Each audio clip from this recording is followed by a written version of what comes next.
Welcome to episode 5 of Vex Views Decks. In this series, I go over one of the many archetypes from the YuGiOh card game. I'll talk about the archetype's conceptual design, the pack history of it, the playstyle of it, the competitive relevancy of it, any appearances in the anime, manga, or lore in the card game itself, and my personal thoughts on the archetype as a whole. Then I'll go through the cards one by one, reviewing and riffing on each of them.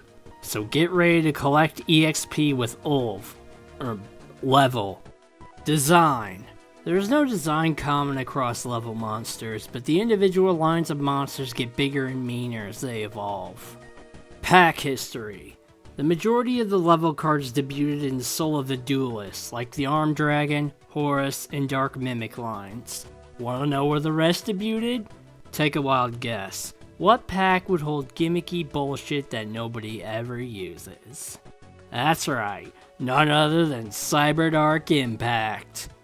Playstyle. The goal of level cards is to, level up. By completing certain tasks with level monsters, such as destroying something by battle or surviving until the next standby phase, you get to send it to the graveyard and special summon the monster written on its effect from your hand or deck. The next monster in the line usually has a stronger version of the previous monster's effect. Not all level monsters require you to start at the lowest monster in the line to level them up, but you won't get the effect of that monster if you start in the middle. Basically, if you wanted to play Pokemon and Yu-Gi-Oh! And Evols were too good for you, level is the deck for you.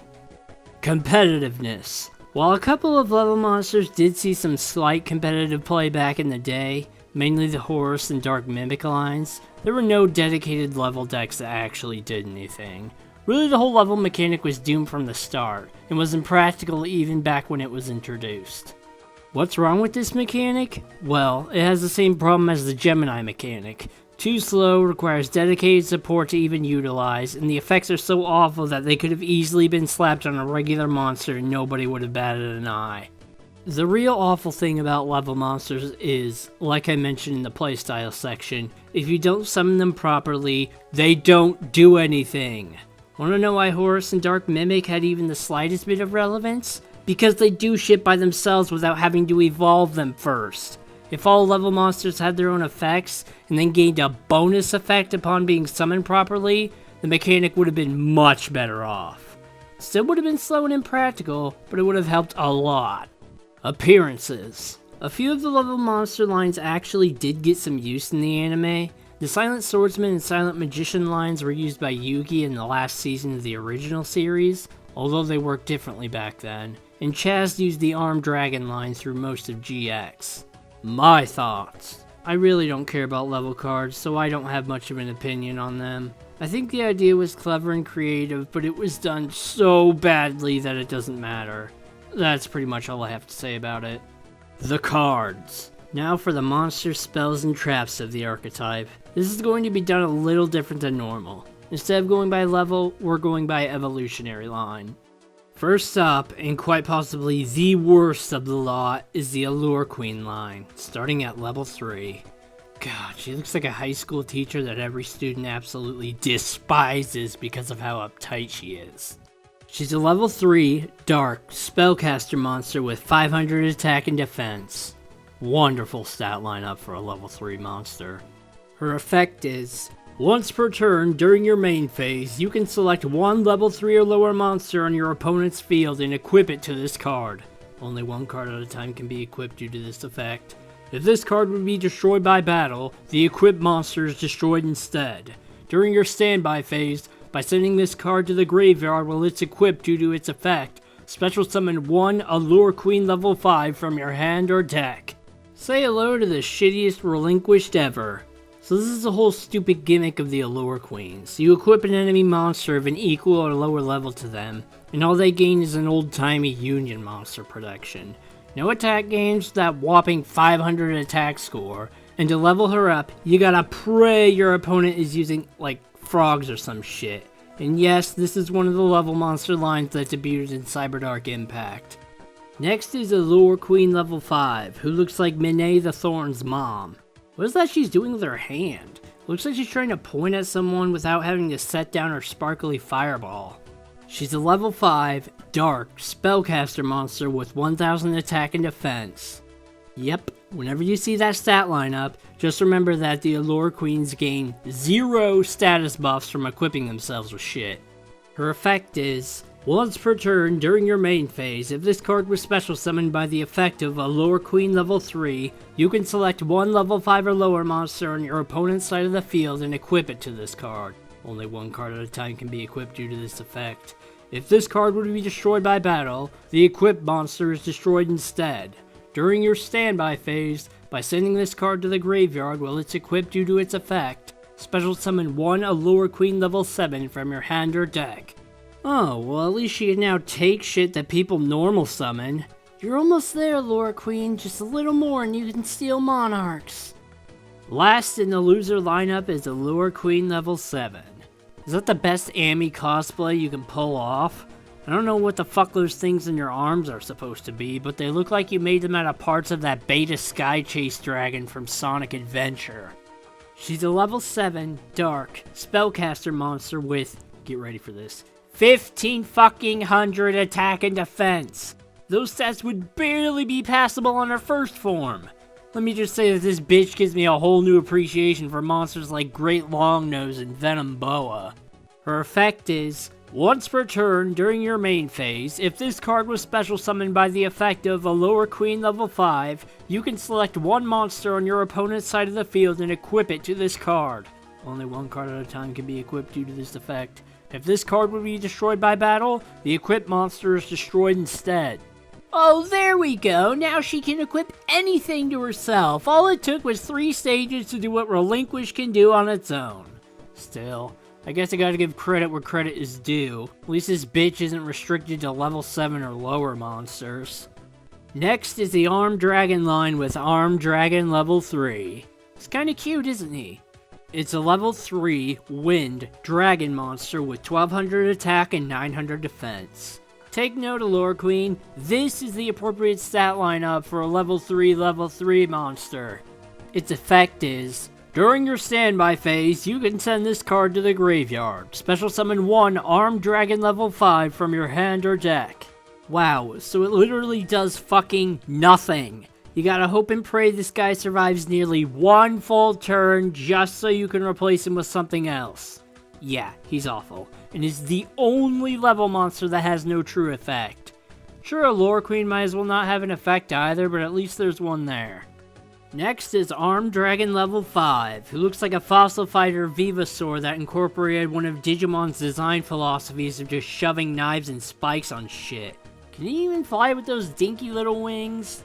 It's a level 5 wind dragon monster with 2400 attack and 1700 defense. That is a very, very nice stat lineup for a level 5 monster.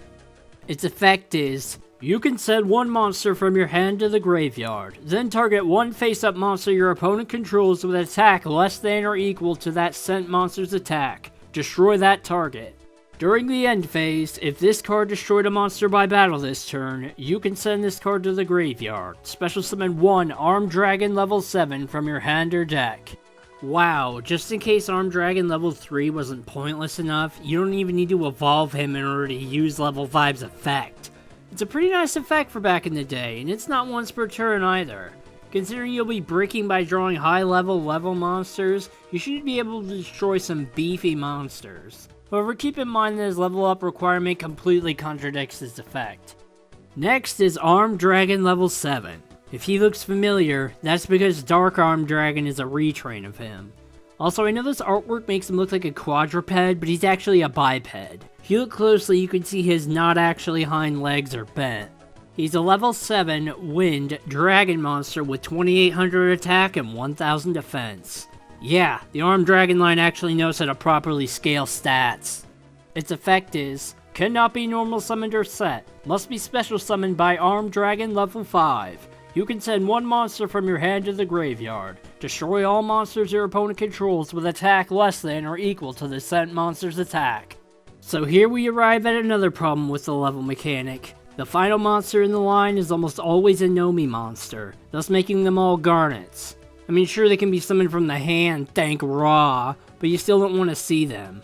Anyway, his effect is good, and it's not once per turn either, just in case all those monsters you popped happen to be floaters. Oh, and you can combine him with Dragon Catapult Cannon to form this lazily designed clusterfuck of a monster. Next is Armed Dragon level 10. Oh, what's that? You thought we were done with the Armed Dragon line? I'm afraid not. Not gonna lie, he looks pretty friggin' cool, like Grapha trying to cosplay as Armed Dragon level 7. He's a level 10 wind dragon monster with 3000 attack and 2000 defense. Well, so much for proper stat scaling. His effect is, this card cannot be normal summoned or set. This card cannot be special summoned except by tributing one Armed Dragon level 7. You can send one card from your hand to the graveyard to destroy all face-up monsters your opponent controls. Well, immediately you can see the problem with this card. There is no way to level up into him. You have to actually draw him while Armed Dragon level 7 is out. But like in any other situation, he's a brick. What's the reason for that? Well, level 7 came out in 2004 and level 10 didn't come out until 2 years later. I'm pretty sure it's the Chaz's fault for that. Even if you could actually summon it properly, he's just unnecessary. Armed Dragon level 7 can probably blow up all your opponent's monsters already, so long as you discard a beefy level monster. Besides, if you're facing down anything above 3k attack with a level deck, the game state isn't going to be any different from you than if it wasn't there in the first place. That being, you're going to lose because you thought using a fucking level deck was a good idea. It should be noted that that aforementioned lazy monstrosity doesn't even accept this card, so even Konami knows how pointless this thing is. Next is another shitty Cyberdark Impact line of level monsters. Dark Lucius, starting with level 4. What's going on with this dude's arm? Bones aren't supposed to bend like that. If he looks familiar, that's because it's Warrior Digreph are being corrupted by the darkness of the Archfiends, as seen in Falling Down, and transforming. And honestly, it's not much of an upgrade, as you'll see with his effect. He's a level 4, Earth, Fiend monster with a staggering 1000 attack and 300 defense. Are you catching on to a little pattern with the shittier level monsters yet? His effect is, the effects of your opponent's monsters that this card destroys by battle are negated. During your next standby phase after this card destroys a monster by battle, by sending this card to the graveyard, special summon one Dark Lucius level 6 from your hand or deck. Oh my Ra. Okay, first things first, the Dark Lure Hades-like effect negation is actually good, but that freaking level up condition is just so fucking awful. What the hell is this guy gonna be able to run over with an attack score of the absolute 4-digit minimum? At least with the Lure Queen, she doesn't have to worry about fighting in order to level up. Not to mention he has to survive until your next standby phase afterwards. Next is Dark Lucius level 6, who looks like a Marvel villain OC. He's a level 6 Earth Fiend monster with, get ready for this, 1700 attack and 600 defense. That's the kind of stat lineup his previous form should have had. Did Lucius' stats not get the memo when he leveled up or something? His effect is, if this card was special summoned by the effect of Dark Lucius level 4, the effects of your opponent's monsters that this card destroys by battle are negated. During your next standby phase after this card has negated your opponent's monster effect, by sending this card to the graveyard, special summon one Dark Lucius level 8 from your hand or deck. So the same but more. Also, he doesn't have the luxury of being able to run over a token since he's got to negate that monster effect. Although I wonder, if he didn't destroy a monster in battle, but he was equipped with a card that negated the effects of any monster he battles, would he still level up? Because all it says is he's got to negate shit, not that it has to be through his own effect. Last in this lame lineup is Dark Lucius level 8. What are those things sticking out of his back? Wings? Why are 2/3 of them horizontal? He's a level 8 Earth Fiend monster with 2800 attack and 900 defense. There you go! Took you a little while, but your attack score finally scaled properly. His effect is, if this card was special summoned by the effect of Dark Lucius level 6, your opponent's monsters that this card destroys by battle are removed from play, and their effects are negated. Well, that's actually potent, but kind of redundant. Most monsters with effects that activate upon their destruction have to hit the graveyard first, and banishing already prevents that. and as strong as the effect is, it goes without saying that it is not worth the tedious level climb. You want something to banish shit it kills? Use like Lesser Fiend. He came out 2 years prior. He's even got a demonic OCG artwork, so he's got more notoriety than Lucius does. Next is the Dark Mimic line with Dark Mimic level 1. A mimic is basically a treasure chest that's a trap. You think you're getting gold or goodies, but it was actually me, a chest with teeth. Scary, huh? Although this mimic isn't a very good one. Seriously, I wouldn't get anywhere near a treasure chest that has eyes, spikes, and tentacles on it. It's got a sarlacc pit for an interior too. It's a level 1, dark, fiend monster with 100 attack and 1000 defense. Solid defensive stat for a level 1 monster, actually.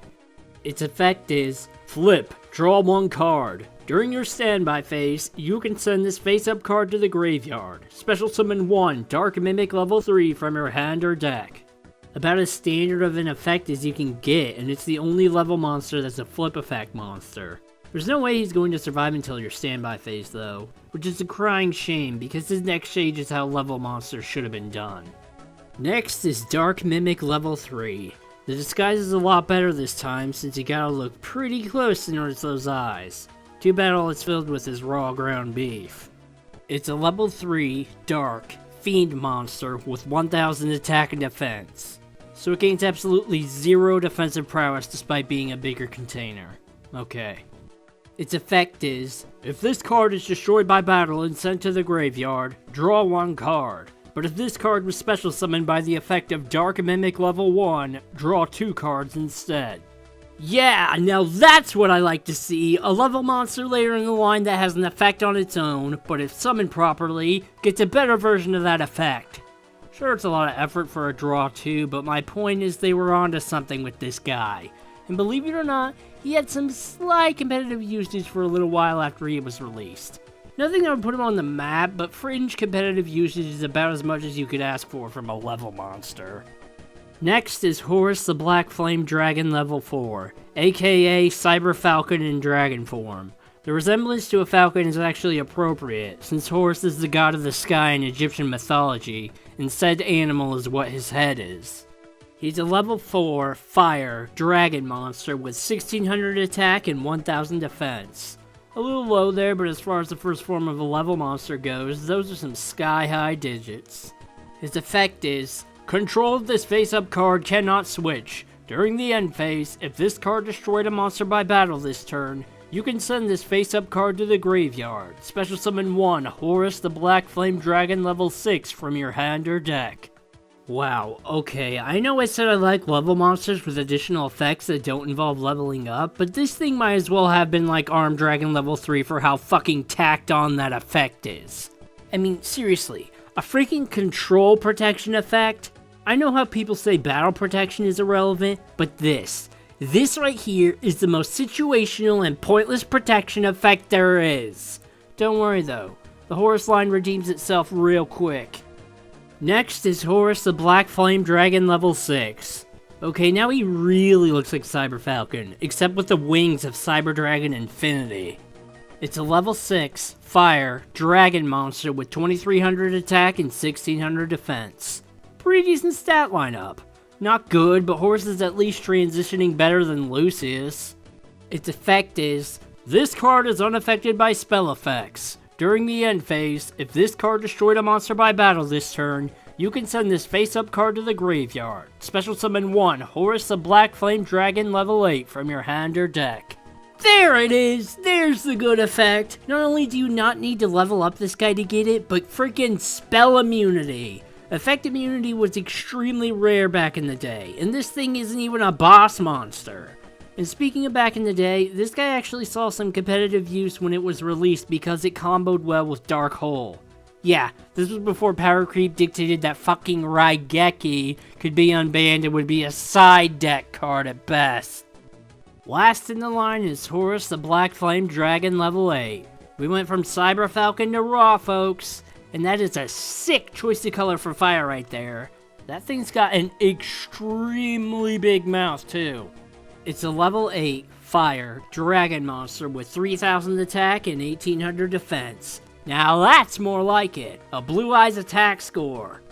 Its effect is, cannot be normal summoned or set. Must be special summoned by Horus the Black Flame Dragon level 6 and cannot be special summoned by other ways. During either player's turn, when a spell card is activated, you can negate the activation, and if you do, destroy it. Wow. So you can just negate any number of spells whenever the fuck you feel like it? What do you think of that, number 38? He's by far the best final form of all the level monsters, and it's actually fucking worth the effort of getting out.